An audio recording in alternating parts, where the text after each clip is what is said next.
Vamos lá então, pessoal, dando início a mais um podcast de apresentação dos médicos que trabalham na Clínica de Ultrassonografia Toledo. Hoje com o Dr. Gustavo aqui. Dr. Gustavo conosco. Gustavo Spitz conosco. Gustavo, já passo a palavra para você fica à vontade para se apresentar para nós aí. Você é da terra, né? Isso, sou nascido aqui em Cascavel, fiz faculdade aqui também, fiz a residência aqui também e já conheço bem a cidade de Cascavel, Toledo, estamos aí junto na Clínica de Ultrassonografia Toledo.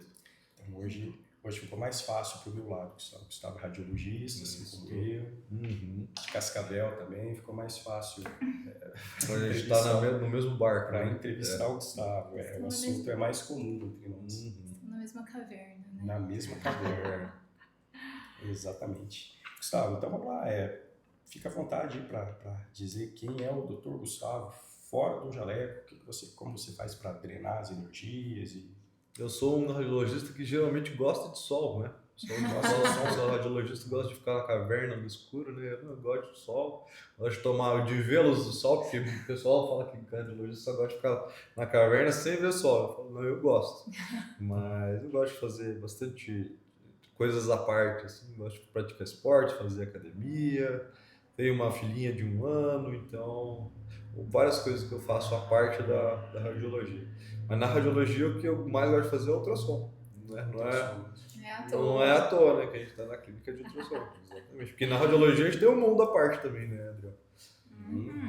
Verdade. E Gustavo, um passo antes, conta pra gente como é que você se decidiu pela medicina primeiro e depois da medicina, como é que você se decidiu pela radiologia? Como é que foi esse processo? A medicina, eu confesso que, tanto a medicina quanto a radiologia, eu confesso que eu não tinha muita certeza do que fazer. Foi conversando com amigos, nunca tive Tem que confessar que tem gente que fala que teve um sonho de fazer medicina. Eu nunca tive um sonho, mas eu também não tinha um norte, assim, sabe? Aí, conversando com amigos, familiares, eu acabei fazendo. Vou prestar, tinha boas notas, aí eu estava entre engenharia e medicina, mas também não sabia bem o que era engenharia. Aí eu falei, vou prestar medicina. Acabei passando medicina nas 2 universidades daqui de Cascavel, optei pela UniOeste e daí foi seguindo. Aí dentro da UniOeste fazendo o internato e tudo mais, a gente vai passando por todas as áreas dentro da faculdade, só que na radiologia é uma coisa que a gente passa muito pouco, né? Você que fez na UniOeste também, acho que em todas em geral a gente passa muito rápido, né? Mas foi meio que por exclusão. Fui passando nas especialidades, falando, isso aqui eu acho que não é para mim, não sei se eu vou dar muito bem às vezes com pediatria, com ginecologia. Eu falei, não. Fui para radiologia e a gente é muito novo, com 17 anos para fazer vestibular, e mesmo com 24, 25 que você está ali, você tem que escolher um negócio para o resto da sua vida, é difícil de ter essa decisão, né? Eu acho que são poucas pessoas que podem falar, tenho certeza, não, eu fiz isso. Os que chegam assim para fazer medicina já com a radiologia, já escolhendo a radiologia mais. E quando você fala com muitas pessoas, dificilmente o que ela queria no começo, ela fez no final, né? Verdade. Eu mesmo queria cardiologia. Então entrei para fazer cardio. Eu no começo eu falava de cirurgia e tudo mais, você conhece o dia a dia, fala, acho que não é para mim. Vamos lá, Gustavo. E me conta mais então aí sobre a sua relação com a cidade e tal. Os seus pais são daqui, toda a sua família é daqui. Tem médico na família? Como é que é? Não tem médico na família. Tem uns outros que têm o sobrenome o mesmo sobrenome que eu, mas não são relacionados. Eu fui o primeiro médico da família, dos 2 lados, pai e mãe. E meu pai é do Sul, Porto Alegre, se conheceram lá, mas minha mãe veio para cá logo que eu nasci. E acabei nascendo aqui em Cascavel mesmo. A minha vida inteira foi em Cascavel.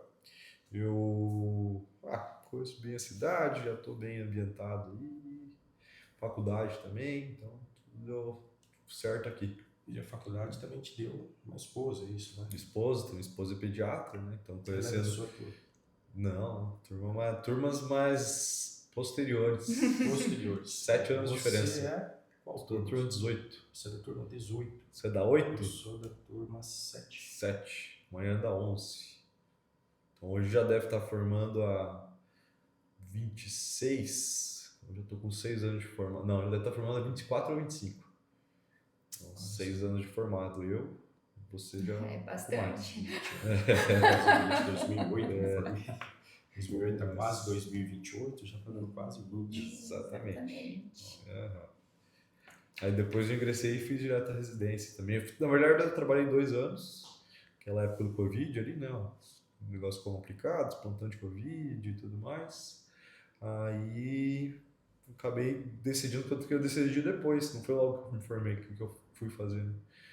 Também por exclusão. Trabalhando na vida, a gente vai vendo o que a gente vai querendo ou não, tipo, o que é pra gente ou não. Tô fazendo plantão, vou fazer plantão em cidades próximas aqui. Então, fui decidindo, conversando com pessoas, conversei com terceiros para saber se vale a pena. E eu acho que me encaixava no meu perfil fazer radiologia, entendeu? Que bacana, que legal. E nesses plantões que você foi fazendo aí, nesses 2 anos, teve alguma situação ao longo desse período que você passou ou vivenciou ali que falou, nossa, realmente é a radiologia aqui? Alguma coisa que abriu assim? Que abriu os olhos, que falou, realmente a Olha, radiologia... eu acho que o fato de não gostar muito de emergência, sabe? Tem gente que nasce para fazer emergência. Emergências e urgências não era uma coisa que eu me sentia bem, sabe?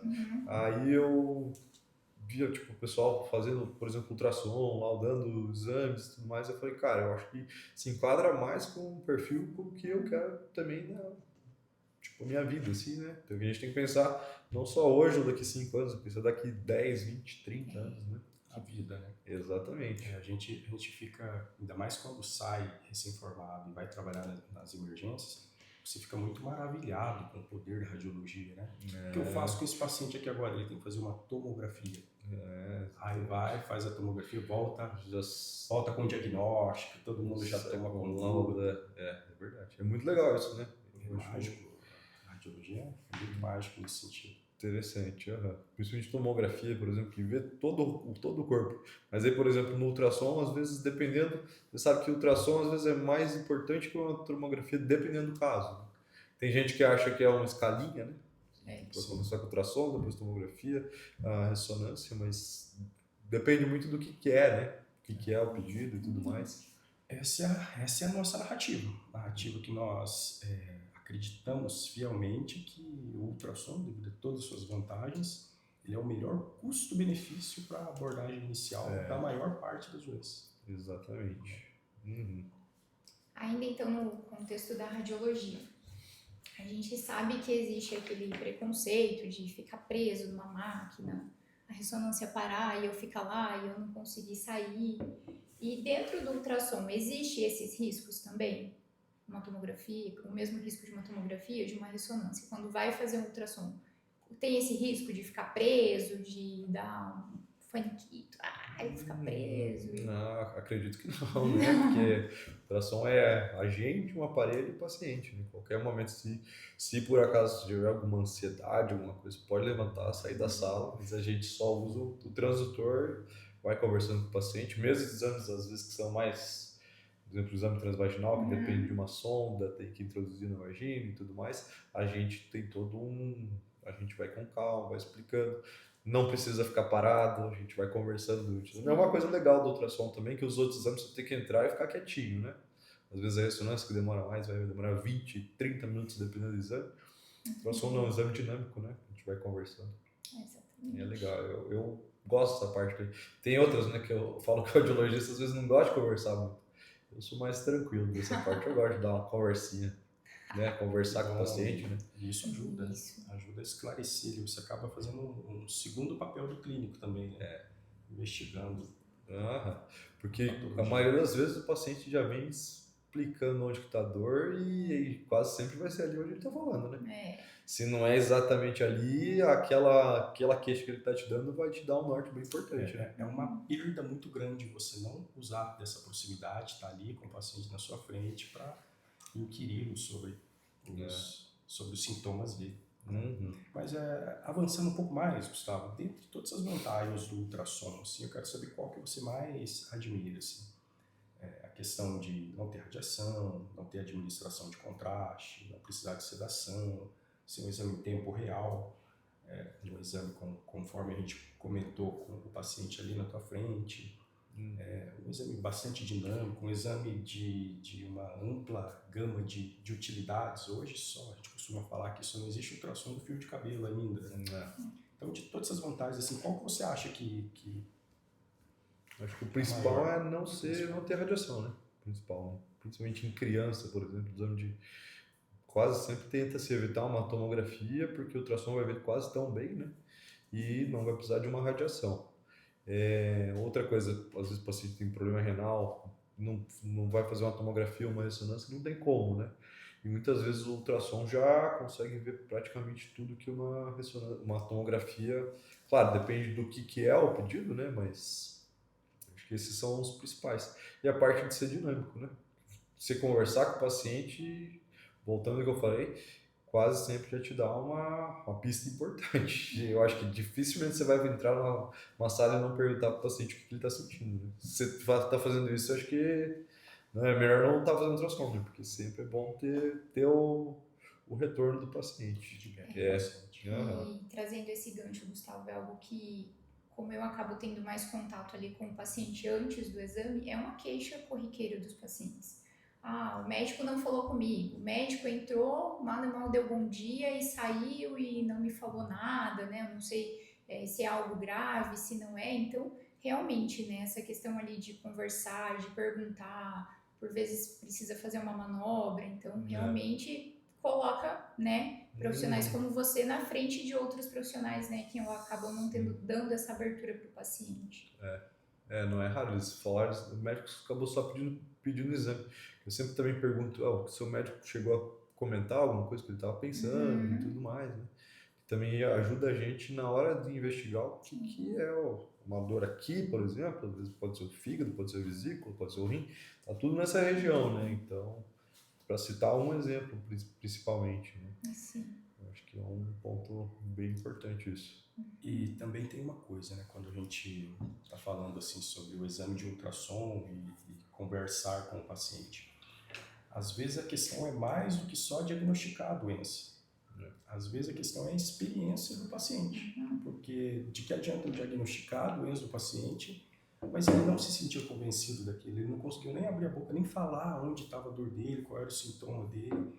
Então ele sai, por mais que você tenha feito um brilhante, não sei se você concorda com isso, Gustavo, qual é a tua experiência que você tem visto, mas o que eu observo, às vezes o médico que examinou ele primeiramente, anteriormente a mim, fez um brilhante diagnóstico, foi lá e fez o exame correto. Mas o paciente fez de manhã, de tarde o paciente agenda uma consulta, um novo exame comigo, na clínica, né, para esclarecer o que aconteceu. Não, o médico nem falou comigo. Para explicar, né? Para você explicar, quer ver isso acontecer muito no morfológico do primeiro trimestre. Não, mas é que eu não vi a nuquinha, não vi nada. Você olha o relatório do médico, tá brilhante. O médico que fez pela manhã. Tecnicamente impecável. Né? Mas... Só que o paciente não está seguro. O paciente não está seguro. Não explicar a situação, né? Eu sempre gosto de explicar, sempre falo. Às vezes o paciente vem para fazer um ultrassom, que às vezes a gente acha alguma coisa que, por exemplo, ultrassom de mamas, tireoide, às vezes acha alguma coisa que a gente sabe que pode representar um risco para o paciente. Eu sempre prefiro falar do que não falar e dar pelo menos um norte para o paciente, né? Tipo, é uma coisa que eu acho que você tem que... Quando é mais tranquilizador, a gente fala tranquilizador, né? Mas quando é uma coisa que tem que investigar ou que a gente fica meio assim, sempre fala para o paciente, volta no médico, porque é uma coisa que tem que ir atrás. Acho que a gente tem esse papel, né? Não só fazer o laudo e escrever, mas falar para o paciente, ou pelo menos dar a gente não dá conduta, porque a gente está só fazendo o exame, né? Mas como médico a gente tem o papel de orientar se é uma coisa mal, se é uma coisa que tem que ir atrás agora, se é uma coisa que pode apresentar o risco, né? O próximo passo, né, para o paciente. Com certeza, Gustavo. Mas o Gustavo, ele é elogiado, até nas emergências ele é elogiado, então a gente trabalha junto no hospital de emergência, no Bom Jesus, e esses dias a Stephanie estava falando lá que o Gustavo está todo conversador com os pacientes, e a gente procura também conversar, mas o Gustavo ele se destaca nisso, sempre dá um parecer ali para o paciente, conversa, troca uma ideia, não é aquela coisa impessoal, engessada, né? Engessada. Então, já tô te dando esse feedback. Passou legal essa semana aqui. Falei, como é que tá o Gustavo? Tá soltinho. A doutora Aline, então soltinho. Conversar, Conversar bastante. de tranquilidade. Mais soltinho que arroz de vó. Eu falei, então, muito bem. Vamos lá, na sequência, então, Gustavo, me fala um pouco aí sobre dos exames de articulações, assim, o que é mais comum, o que você tem feito, tem observado na tua prática no dia a dia aí, os exames de articulações mais comuns aí. Nas articulações que mais parece é ombro, né? Ombro e tornozelo, os principais, né? Às vezes tem joelho também, tem alguns exames às vezes de mão, reumatológicos, mas o principal acho que é o ombro. Inclusive no ombro, né? A gente tem que falar também que o método às vezes para algumas coisas é limitado, por exemplo, para joelho, às vezes vai ver ligamento é um pouco difícil, mas para o ombro o método de ultrassom é bem importante, né? Às vezes consegue ver quase tão bem contra algumas ressonâncias, por exemplo, até pelo método dinâmico, né? Você pode mexer, levar ela para trás, levar ela para frente, ergue o braço. Às vezes o paciente fala que está com a dor aqui, você já vai se guiar, principalmente onde está o tendão que faz o movimento aqui, né? Então, essa parte é legal do ultrassom, que às vezes uma ressonância não consegue ver, né? No exame dinâmico, né? Essa é a vantagem de ser dinâmico. Uma impactação, alguma coisa que você precisa mover a articulação, o ultrassom tem isso como vantagem. Né? Exatamente. E esse é um ponto bastante importante que você falou, que para o ombro, especificamente para o ombro, a acurácia do ultrassom é acima de 90% quando comparado com a ressonância. Então, um exame de rápido, alto custo-benefício e entrega tanto valor e informação quanto uma ressonância, praticamente. Exatamente. Então, assim, bem indicado, né? Às vezes consegue ver tão bem quanto, né? Hoje tem um monte de lesão que o paciente faz, às vezes o paciente que faz, sei lá, jogando raquete, de tênis, não sei o que, às vezes você já consegue ver dali, você já aponta ali, às vezes uma ruptura de tendão, uma tendinite, uma bursite, né? Tem um mundo aí dentro ali também, né? Hoje é difícil passar um ultrassom de ombro sem uma bursite, pelo menos. Em qualquer momento já aponta a bursite, tá espessadinho ali, né? Por quê? Porque o paciente ele demora um pouco para vir, então não é na primeira dor que ele vem. Então quando ele vem, o bursite no mínimo ele já carrega. Quanto aos demais exames, Gustavo, vamos lá com, por exemplo, os obstétricos. Assim, dentro dos obstétricos, o que você tem mais observado na sua rotina? O que você está mais fazendo ultimamente aí? Eu acho que o obstétrico Doppler, aparentemente bastante obstétrico inicial, né? Bastante gente tá tendo neném aí, pelo visto. Fazendo bastante obstétrico inicial e os obstétricos com Doppler ali, chegando no final da gestação, aquele controle que às vezes o médico quer fazer de peso, de líquido principalmente, né? Eu não faço o morfológico ainda, é uma coisa que estou em treinamento, mas dessa parte de ultrassom, de obstétrico, eu peguei bastante durante a residência, né? Principalmente esses do alto risco lá no finalzinho da gestação, que tá para nascer ou tá, espera mais um pouco, às vezes o ultrassom é o que faz a diferença, né? É o que vai determinar, espera mais um pouco, tem que tirar, né?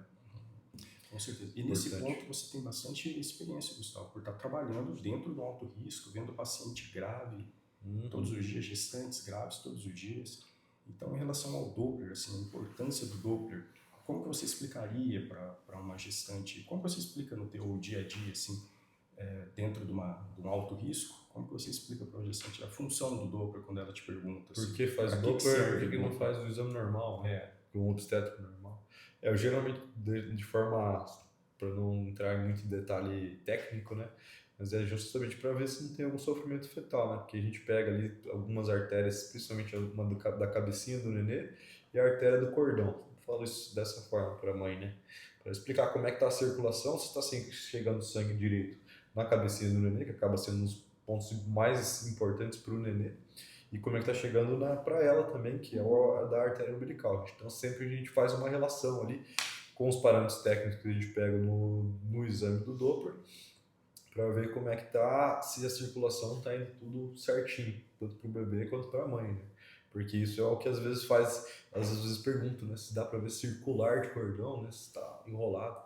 Eu falo, não, isso é difícil, mas às vezes a gente acaba vendo a complicação disso, que acaba sendo no Doppler, né, no tipo de onda, né?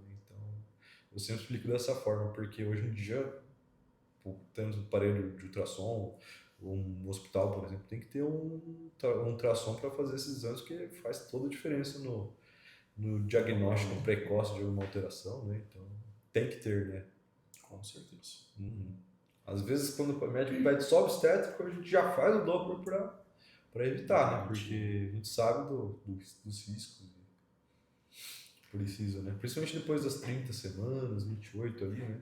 Fazer as artérias uterinas que vêm da mãe também ali, para ver se tem algum risco, né? Então, tem bastante coisa que a gente fica de olho, né? E às vezes eles perguntam qual que é a diferença de utilizar o paciente que é leigo, né, que não tem a obrigação de ter esse conhecimento técnico, ele acredita que o Doppler é tudo igual, né?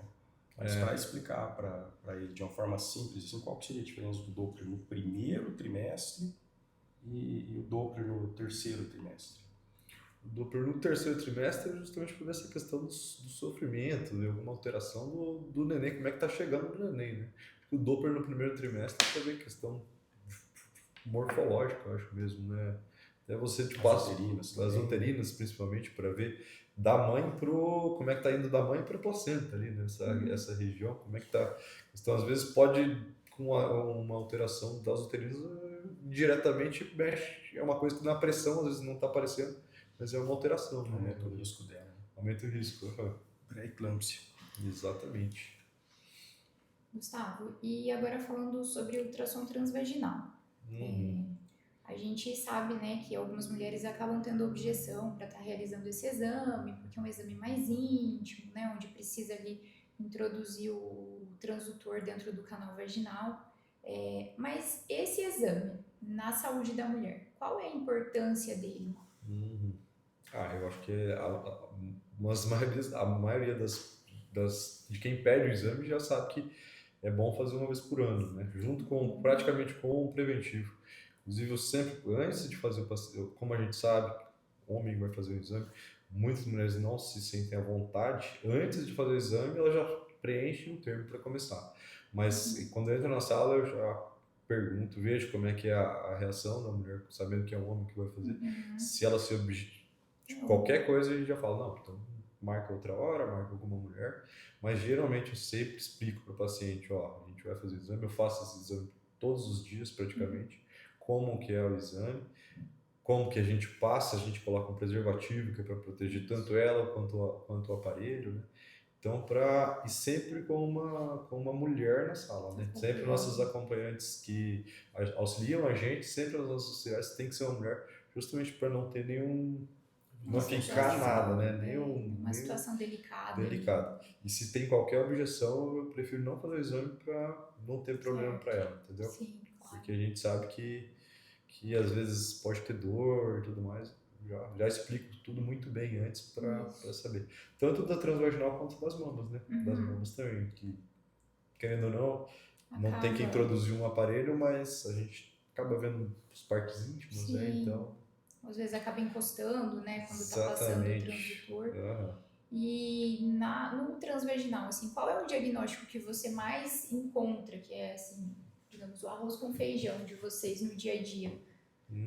Depende muito da idade do paciente, né? Isso faz toda a diferença também. Idade, história. A gente, mais uma vez, a gente tem que ficar perguntando, né? Perguntando, por exemplo, por que a paciente veio fazer, o que está tendo, porque dor pélvica hoje é muito comum, suspeita de endometriose, né? Apesar que o ultrassom é bom para endometriose, mas tem algumas coisas que a gente não consegue ver se não tiver preparo.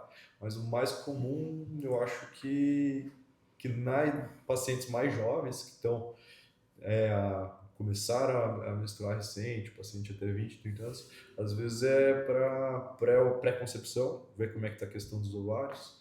Paciente mais de idade, a gente acaba vendo muito mioma, né, que é um dos primeiros mais importantes, e nos ovários cisto, né, dependendo, às vezes o paciente vem com uma dor que ela aponta às vezes, né, às vezes vai lá, tem um cisto hemorrágico, não, às vezes é só um cisto, um folículo dominante, né, que é um óvulo. Então, acho que é uma das principais questões aí, né? Então, claro que sempre tem uma outra coisa mais específica, mas esses aí é um dos principais, né? E, Gustavo, mudando agora para pediatria. Desculpa, só voltando, o DIU também. O DIU também, o paciente colocou o DIU, vem fazer o exame para ver se está bem posicionado. Que, na verdade, esse deve ser um dos principais, né? os Se principais. for ver. Normalmente elas acabam fazendo antes, né, um transvaginal, e aí depois que coloca, daí faz um Isso. outro de controle, né? Faz um antes para ver como que é a útero, a posição dele, que faz a diferença pro ginecologista que vai colocar, né? E depois para ver se tá certo no lugar. Né? E a diferença do ultrassom para os outros métodos é que o ultrassom evoluiu muito rápido, né? Desproporcionalmente mais rápido quando comparado aos outros métodos. Então, a gente está discutindo ultrassom transvaginal. Quantos tipos de ultrassom transvaginal tem?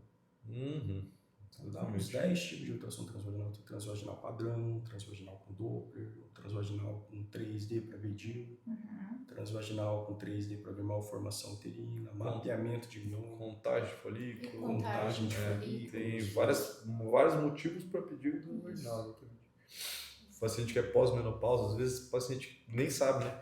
Mas às vezes o paciente que fez esterectomia, eles pedem também para ver justamente se não tem nada nos ovários que tem alguma alteração, né? O pessoal às vezes acha que tirou o útero, já não faz nem o preventivo nem o transvaginal, mas tem que continuar fazendo. O problema não é só o útero, né? Exatamente. E mudando para pediatria agora, os exames mais comuns que você tem encarado no teu dia a dia aí, Gustavo, de crianças, assim, na emergência ou no dia a dia mesmo, o que você observa? Pediatria, eu acho que um dos principais é o abdômen, né? Acaba querendo ou não, às vezes até no bebezinho, de uma alteração que às vezes viu no morfológico para confirmar, depois se tem realmente, né? Às vezes ultrassom de vias urinárias para ver.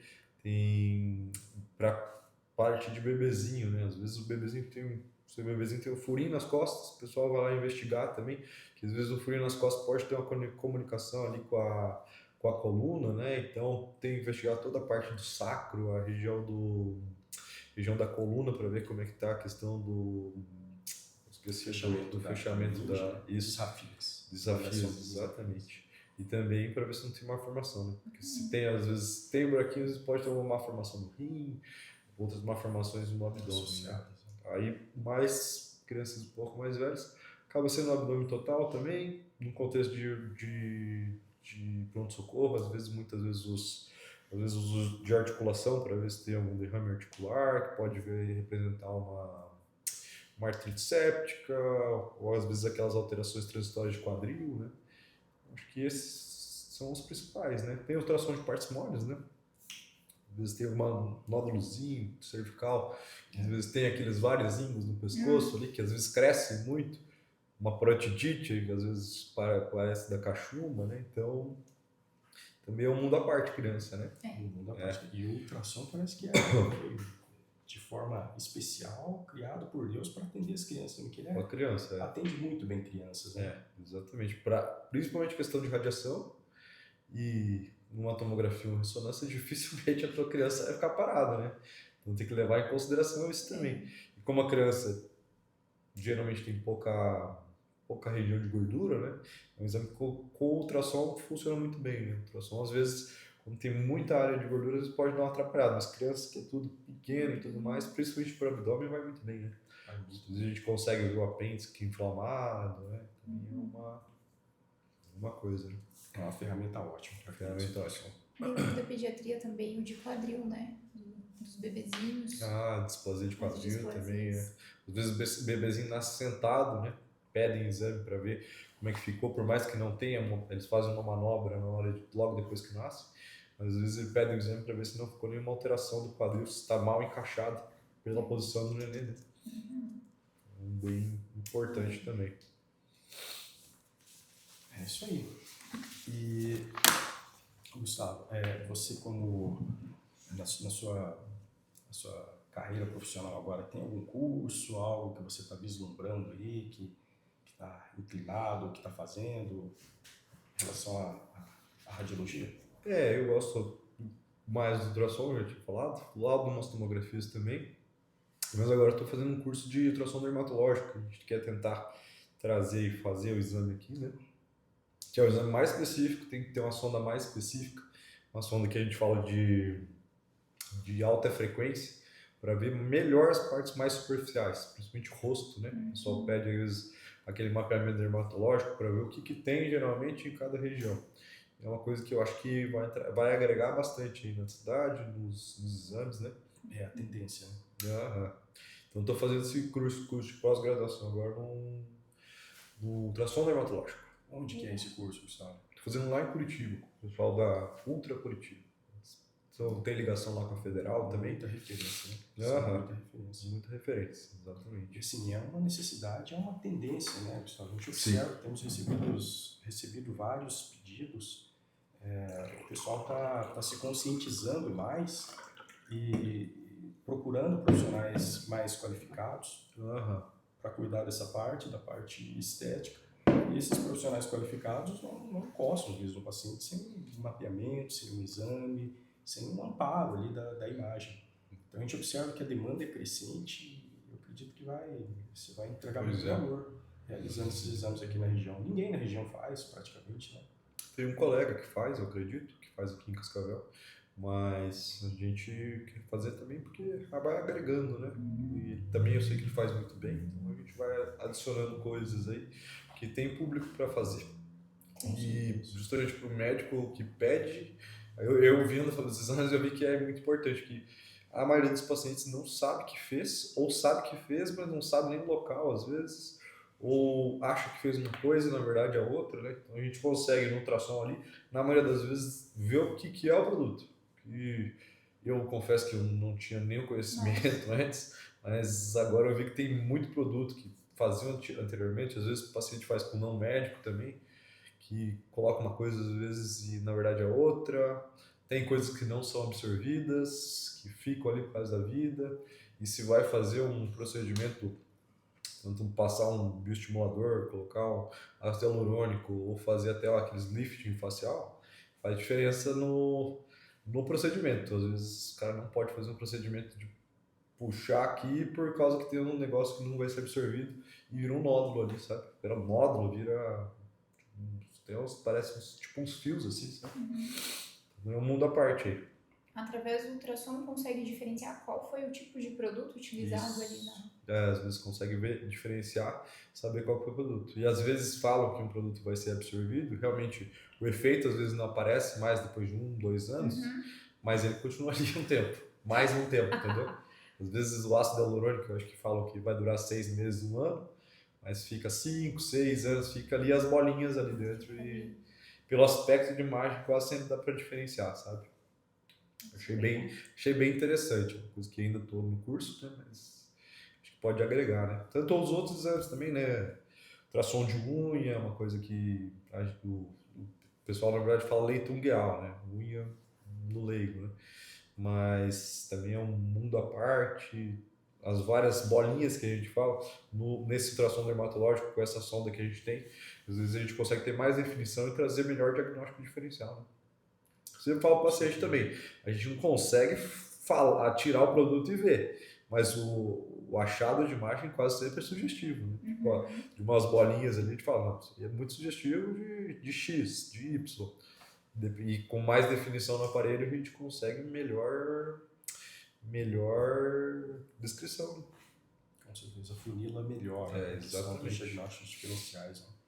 Mas, Gustavo, a gente sabe que tão importante na ultrassonografia, o profissional é muito importante. Tanto é que é um método operador dependente.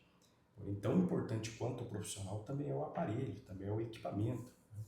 E como que você faria para explicar assim, no dia a dia para o leigo, que é uma máquina V7, por exemplo, as máquinas que a gente trabalha hoje, como que essa máquina faz diferença ou não no diagnóstico dele? Essa máquina eu acho que, acho que melhor a gente falar de carro, né? Às vezes o pessoal tem problemas de marca, talvez, né? Seria quase uma Ferrari ali, né? Que realmente é um dos melhores. A Samsung, de forma geral, tem ótimos aparelhos, né? Alguns são muito bons, mas o V7 está quase lá no topo, né?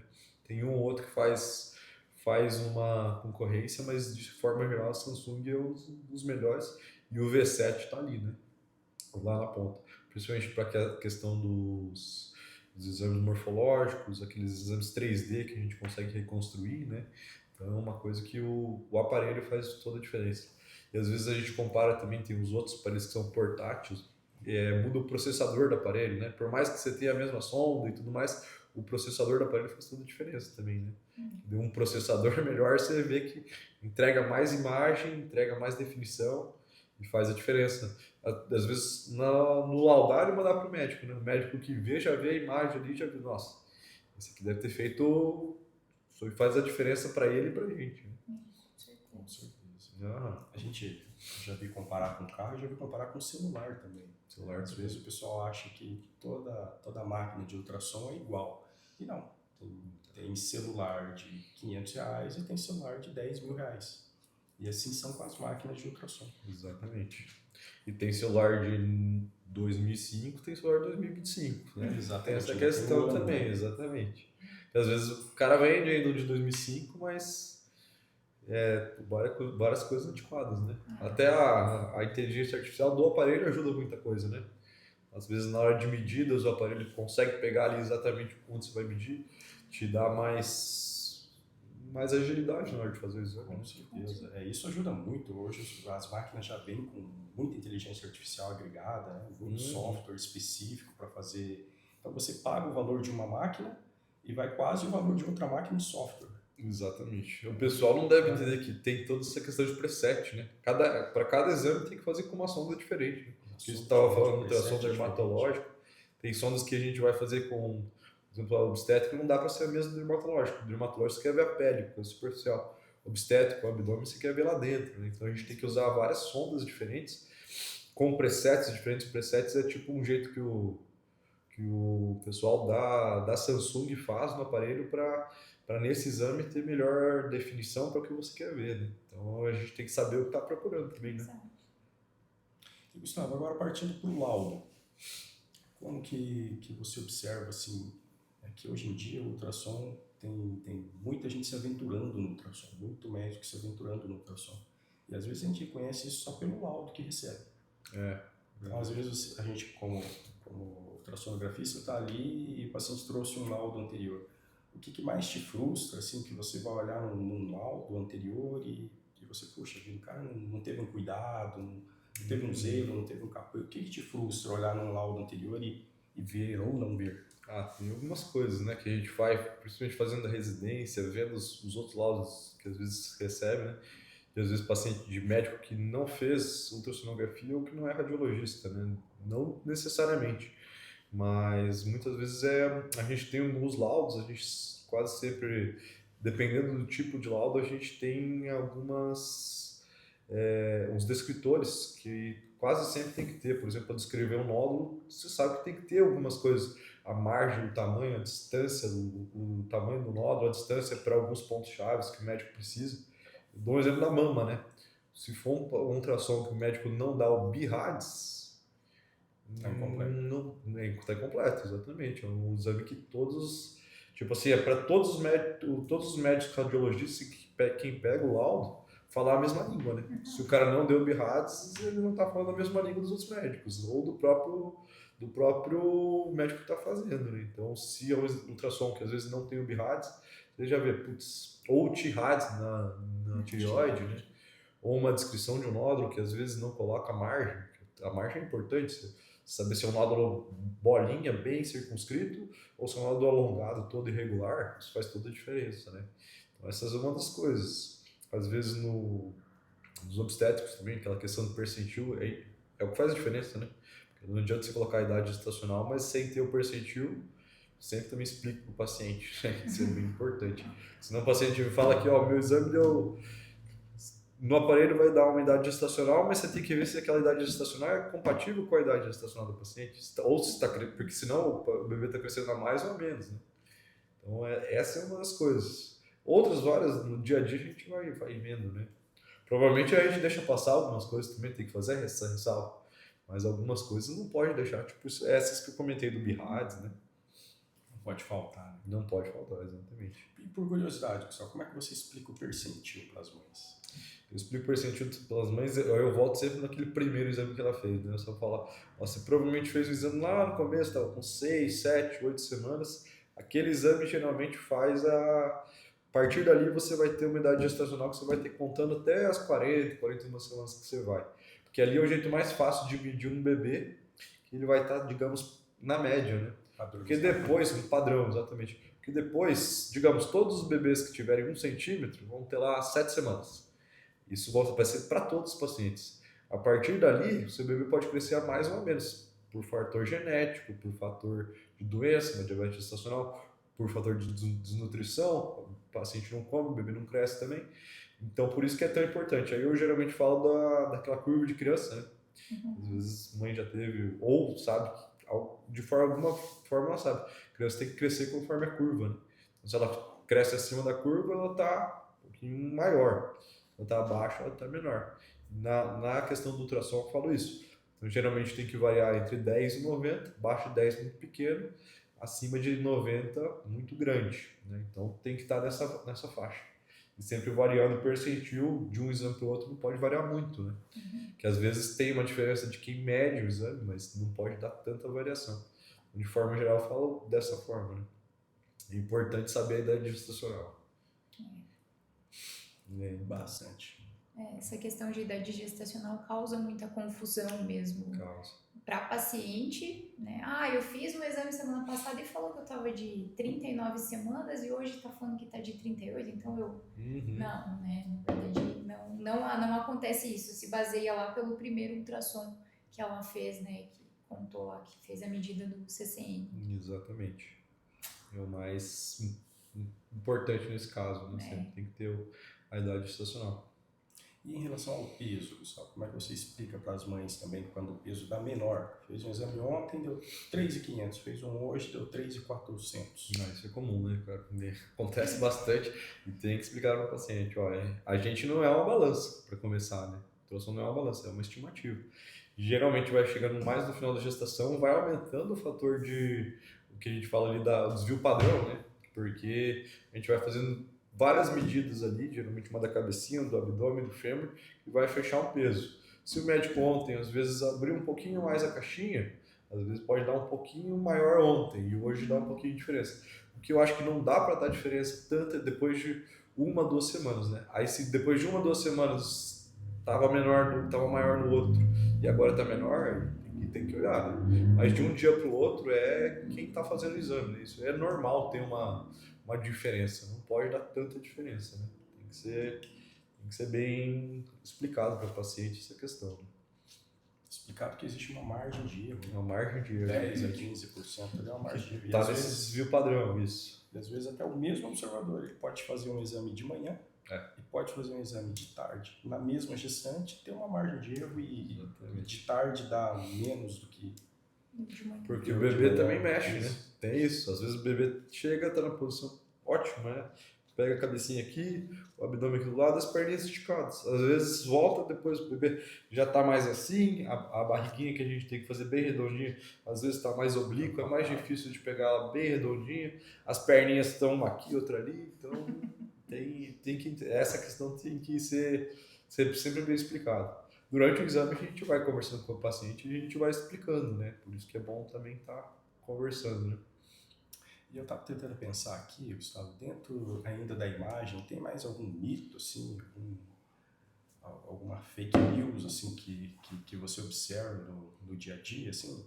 Eu acho que um dos mitos que eu passo muito no ultrassom é o paciente vem fazer ultrassom e ele, imagino que porque confunde com a ressonância, ele pensa se o celular vai atrapalhar, se o cartão de crédito vai atrapalhar. Você tem que tirar do bolso, né? Tem que tirar do bolso, né? Você passa alguns mitos desses também, alguma coisa que te venha. Sim. Novamente, essa ideia é um dos principais, né? Será que tem que tirar do bolso, mas novamente o ultrassom não tem radiação, não tem nenhuma ligação com questão magnética, né? Que o do cartão de crédito, por exemplo, é a questão magnética, ou uma moeda, por exemplo. Se for na ressonância, entrar com uma moeda, a moeda vai sair voando na ressonância, né? Tanto que na ressonância, por exemplo, o paciente, às vezes, se o paciente foi baleado, às vezes tem uma bala alojada na perna. Não pode fazer exame, dependendo, porque a ressonância puxa, literalmente, a bala, pode causar dor, né? Então, no ultrassom não tem nenhuma dessa questão, né? Então, é bem tranquilo, você passa o aparelho ali. Na ultrassom de mamas também, né? Acho que pela mamografia ser um dos mais prevalentes, faz mais mamografia do que ultrassom, o paciente também sempre pergunta, né? Esse aqui não é aquele exame que eu vou ter que apertar e tudo mais. A gente tem um leve aperto, tem que ser sincero. Você fala, não, a gente vai passar, mas geralmente dá menos sensibilidade que a mamografia. A mamografia aperta. A ultrassom a gente vai passando, vai varrendo a mama, literalmente, né? Então esse é um mito também que o pessoal às vezes confunde, né? Sim, verdade. Eu acho que dos mitos tem vários, né? No dia a dia a gente vai lembrando. Agora, de cabeça eu não lembro, mas tem vários. Ah, essa é legal também, da apendicite, né? Às vezes o paciente acha que vai... Às vezes nem pede um ultrassom de abdômen por uma dor abdominal esclarecer. Você vê que não tem muito quadro de apendicite, né? Você conversa com o paciente, vê qual que é a história, o tempo da doença, mas ele sempre acha que a gente consegue achar o apêndice. E, na verdade, é uma coisa sempre difícil, né? Em criança costuma ser mais fácil porque volta a criança ser mais magrinha e tudo mais. Mas em adulto é uma questão, às vezes, de ultrassom difícil. Só que indiretamente, geralmente, quando tem um quadro, a gente, com o nosso poder de ser médico, a gente sabe se é um caso realmente importante ou não, a gente consegue ver achados. Às vezes a gente não acha apêndice inflamado, mas a gente vê alguns achados que podem levar, né? Um borramento, um líquido livre, coleção na região do Outros apêndice, sinais, né? Exatamente. O pessoal acha que vai passar ultrassom, vai ver o apêndice. A maioria das vezes o apêndice é pequenininho e está atrás de alça. Eu entendo isso também como o ovário, né? O ovário, às vezes você não consegue ver, ele se esconde atrás de uma alça intestinal. Só que eu costumo explicar, às vezes, para o paciente, para ficar fácil ele entender, o seguinte: olha, se não vê, a chance de estar bom é alta. Por quê? Porque a maioria das patologias do ovário leva ao aumento do volume ovário, né? E vai ficar mais fácil de ver. E assim é com a apêndice também. Em geral, você não vê. E se não vê, é sinal de não ver nenhum outro sinal indireto. Bom, né? É quase sempre um sinal bom. Porque se ele tiver lá um charutão, aí ele fica mais evidente, mais fácil de ver, se associa com outros sinais indiretos, né? A gente chama de diagnóstico. Esse dos ovários também falo dessa forma. Que quase sempre o paciente, já que já está na menopausa, está próximo, né? Elas perguntam, você não conseguiu ver meu ovário? Olha, eu não consegui ver, mas é isso que a gente espera mesmo, né? Que eles, querendo ou não, eles vão atrofiar. Então eles ficam menorzinhos e a gente não quer ver nenhuma massa, nenhum cisto que não deveria estar ali, né? Exato. Acho que esse é o ponto principal, né? Também é uma questão de conversar com o paciente e explicar, né? Se você não explica, o paciente vê o laudo depois e, putz, cara, a gente falou isso, né? Uhum. Às vezes, na hora de fazer o exame, também fala do mioma, porque às vezes a paciente acha que é mioma, acha que é câncer, né? A gente sempre explica, não, geralmente é um nódulo benigno, ele pode crescer e tudo mais, mas não representa risco de neoplasia, né? Mas a gente explica sempre que, você vai ver o laudo depois e você vai falar, putz, porque o doutor não me avisou, né? Então, acho que esse faz total sentido. Um ponto, né? Então, estamos agora já se encaminhando para o final. Uhum. Vamos para o bate-pronto. Eu vou dizer uma palavra, uma frase, e você pode completar com uma frase ou uma palavra que brilhe seus olhos. Uhum. Medicina. É o trabalho onde eu me encontrei. A radiologia.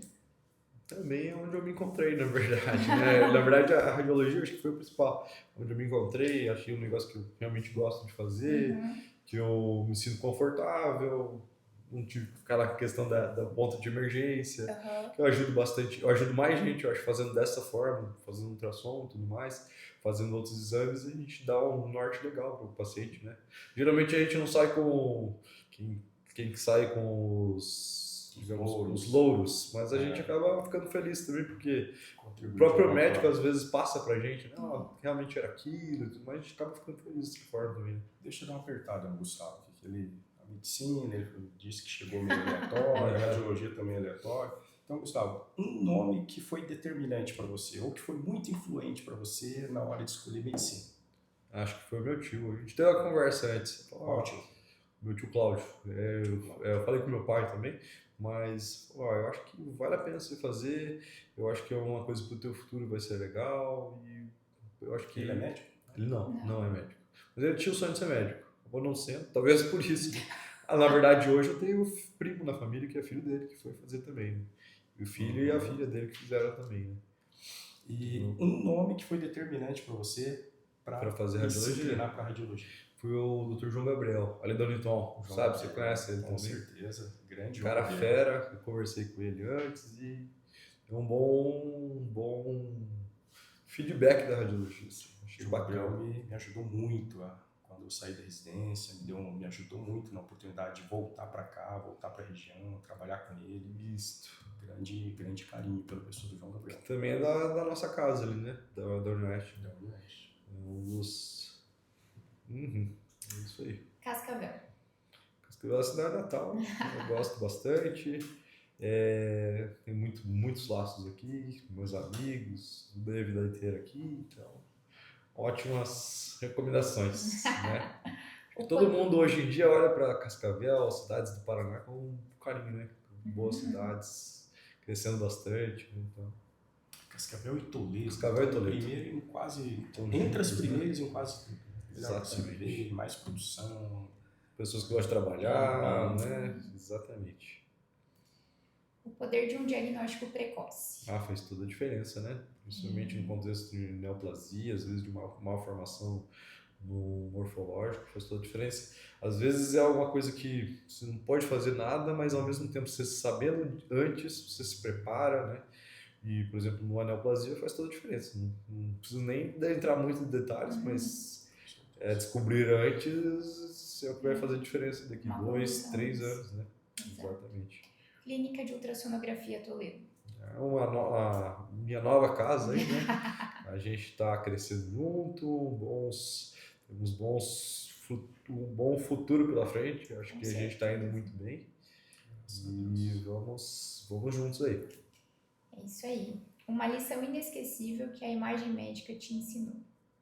Putz, uma lição inesquecível que a imagem médica te ensinou. Que a medicina como um todo. Eu acho que humildade, né? Acho que humildade é colocar no lugar, cada um é cada um. O pessoal gosta de falar daquelas coisas, cada paciente é cada paciente, mas eu concordo com aquilo. Cada indivíduo tem as suas queixas, sociedade. Eu acho que a gente tem que entender, o nosso papel como médico é entender e ter humildade de entender o que cada um às vezes está sofrendo com problema, às vezes cada um sofre com problema de forma diferente. Exato. Acho que a gente tem que ter esse feeling de saber como que é para cada paciente isso aí. Até puxando agora, né, que você comentou, até mesmo um diagnóstico, né? Um diagnóstico pode ser apresentado a 2, 3 pessoas diferentes e cada um acaba reagindo de uma forma. Uma forma diferente, exatamente. Exato. Então, às vezes está com o acompanhante reage de uma forma e a pessoa reage de outra, né? Exato. Então, cada um é cada um. Até os pacientes, né? Eles se colocarem, né? Às vezes um diagnóstico vai mudar a tua vida, vai mudar a tua vida realmente, mas você vai com calma e você vai, né? Exato. Gustavo, é isso aí. Ficamos muito felizes de você ter vindo e participado conosco. Você é novo, Gustavo, acho que tem uns 10 anos a menos do que eu. Gustavo é novo, vem com muita força e vontade de aprender. E é um prazer para nós. A gente, desde que conheceu você, só tem elogios da sua organização, do seu trato com os pacientes. Representa muito bem a nossa identidade. É um prazer ter você como sócio na clínica, Gustavo, de verdade isso. Top. Estamos felizes e queremos crescer juntos, né? Com certeza. Trazer frutos bons para Cascavel aí também, Toledo, né? Com certeza. Estamos nós duas aí, né? Que bacana, Isso show aí. de bola.